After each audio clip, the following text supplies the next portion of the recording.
Standing, first standing pose, mountain pose. Feet hip width apart, okay? So how to know what our hip width apart is have your hands on your hips and point your fingers down. Not on the outside of the hips, but where the femur bones insert into the pelvis. And then just look down. Now, do your feet look like railroad tracks? Are they parallel like that? Because that's parallel, right? And then just look straight ahead and bring your arms alongside. This is mountain pose. Just hold, close your eyes here and breathe. As you close your eyes and breathe here, notice if you're favoring one foot. Usually we will favor one of our feet. It'll be the left or the right side.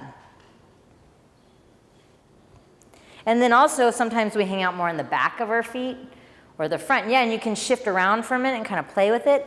See if you can find a center point where you feel balanced. And then open your eyes and do a really soft gaze at the nose and just breathe. So this is your blueprint. All the standing poses, even when you separate your feet, this is that central axis point, the spine, strong, the feet grounded, okay? The mountain pose. The next one we're gonna go through, and that's just the blueprint, just filling into that, is Sun Salute A.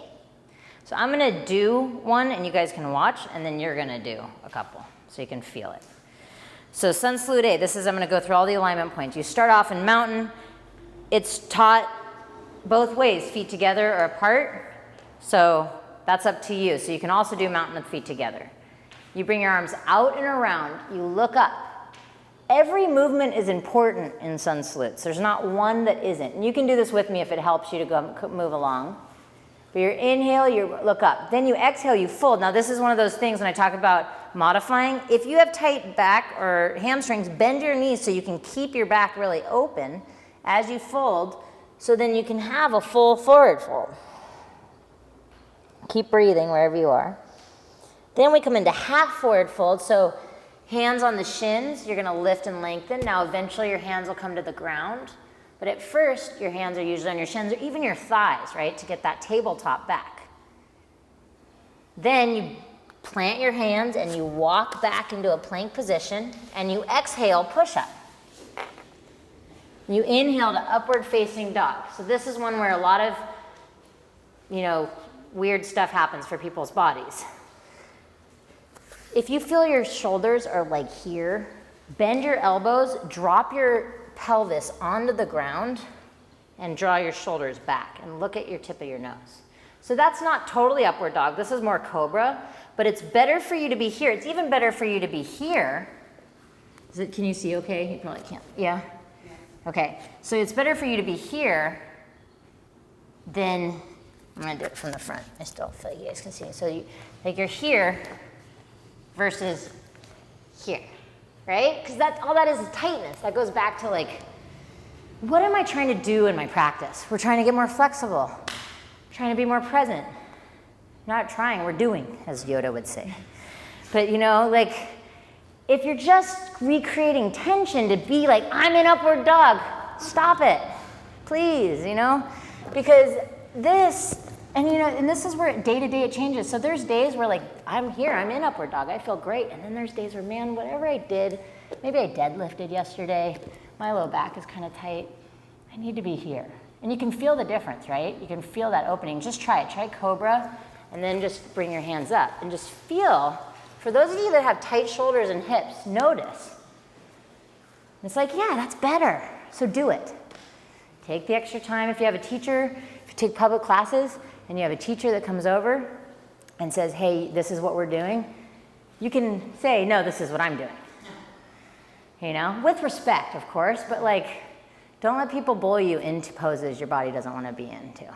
Okay, so that's upward dog. This is Sun Salute A. So you come here or Cobra, and then you tuck the toes under. Notice I tuck both my toes under at the same time, because the habit sometimes for people is to do one and then two.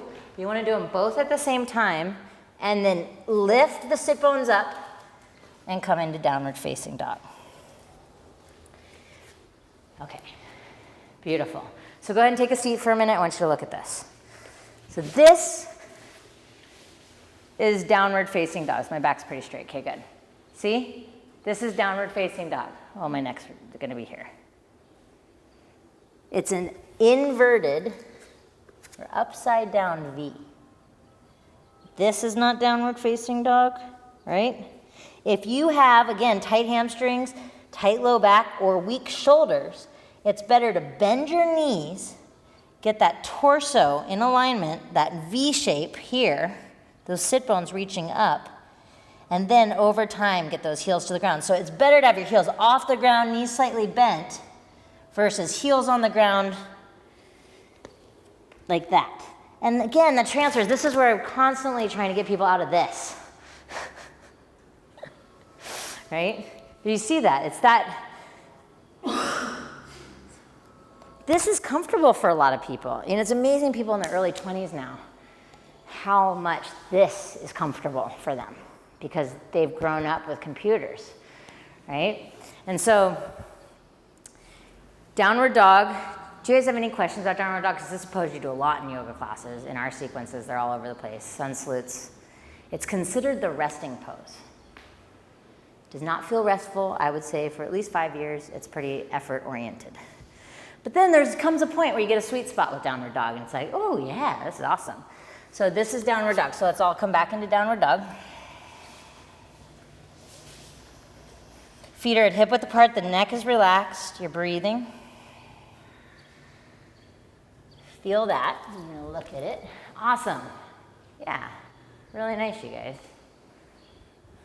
All right. Then you're going to look forward, and you're going to walk the feet forward. You can hop if you're used to doing that. Take your hands to your shins. Inhale, lift and lengthen. Exhale, fold. Inhale, bring those arms out and around. Look up. Exhale, arms come down and around. Hands meet at our heart. So sun salute A and B are like a sandwich.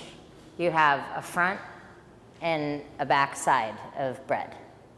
You have this part, right, that you go through. And then when you come back up, you do the same thing. So it helps you remember it. It's the same movement, it's just reverse. It's the same with sun B. And then you've got whatever's in the middle. Sun A is a little thinner sandwich. Sun B's got a little more meat to it.